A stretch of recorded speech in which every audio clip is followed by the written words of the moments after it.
Bonjour à tous, j'espère que vous allez bien. On se retrouve aujourd'hui pour explorer une fonctionnalité HubSpot, les Call to Action ou les CTA. Plus précisément, nous allons comparer les CTA version héritée avec la nouvelle génération, les CTA version intégrée. On peut commencer par faire un petit rappel de ce qu'est un CTA. Donc un CTA, c'est un bouton ou un lien sur lequel l'utilisateur va pouvoir cliquer pour effectuer une action spécifique, comme par exemple télécharger un e-book, s'inscrire à un formulaire, faire une demande de devis ou être redirigé vers une autre page de notre site internet. Les CTA sont essentiels pour guider les prospects tout au long de leur parcours d'achat, mais ils sont aussi importants pour l'expérience utilisateur et pour optimiser les conversions. Maintenant, on peut se demander pourquoi il existe deux options de CTA sur HubSpot. Pour expliquer cela, en image, on peut se rendre sur notre portail HubSpot. Dans la barre d'outils à gauche, on retrouve l'onglet Marketing et c'est ici que se cachent nos CTA. Quand on clique, on arrive sur une page dédiée où on retrouve en haut à gauche les deux options. Donc intrinsèquement, les deux CTA offrent la même possibilité finale, c'est-à-dire que quand l'utilisateur va cliquer dessus, il va pouvoir télécharger du contenu, être redirigé quelque part ou s'inscrire à quelque chose. La différence, il existe deux différences majeures. La première est en termes de design de style. Par exemple, pour les CTA version héritée, quand on clique sur Créer, on accède au panneau de personnalisation. Donc on va pouvoir faire quelques personnalisations basiques comme le wording, la couleur de fond et on a quelques options avancées qui permettent donc d'ajuster le CTA au texte et en termes de positionnement. Une fois qu'on a fait ces quelques modifications, quand on clique sur Suivant, on arrive sur la partie backend de notre CTA. Ici, on va pouvoir choisir le naming et attribuer une redirection. Quand on a terminé, on peut enregistrer notre CTA et il est fonctionnel.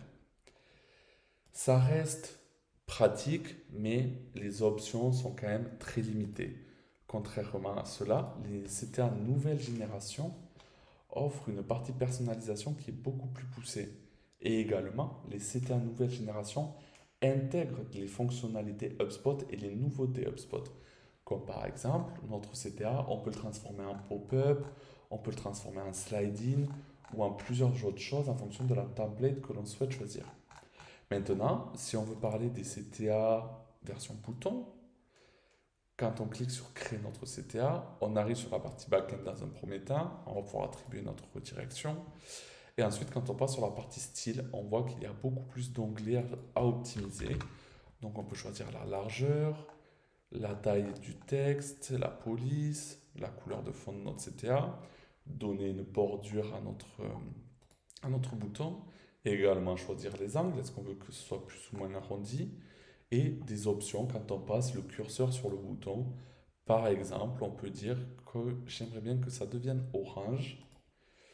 Ici, quand l'utilisateur va passer sa souris sur le bouton, la couleur va changer et ça va rendre le CTA beaucoup plus catchy.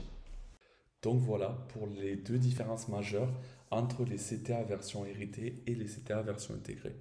Maintenant, si vous devez créer de nouveaux boutons pour votre site internet, pour vos mails ou pour vos newsletters, il est recommandé de passer par les CTA nouvelle génération car ils offrent plus de possibilités de personnalisation, ce qui vous offrira davantage d'options pour que vos CTA s'intègrent parfaitement à vos pages de votre site internet, mais également à la direction artistique de votre site internet. D'autant plus que les CTA nouvelle génération seront régulièrement mis à jour par HubSpot et ils disposeront toujours des dernières fonctionnalités offertes par la plateforme. Si vous avez des questions concernant les CTA, n'hésitez pas à nous les poser en commentaire, on se fera un plaisir d'y répondre. Je vous souhaite une agréable journée ou une agréable soirée et je vous dis à très bientôt pour une nouvelle vidéo.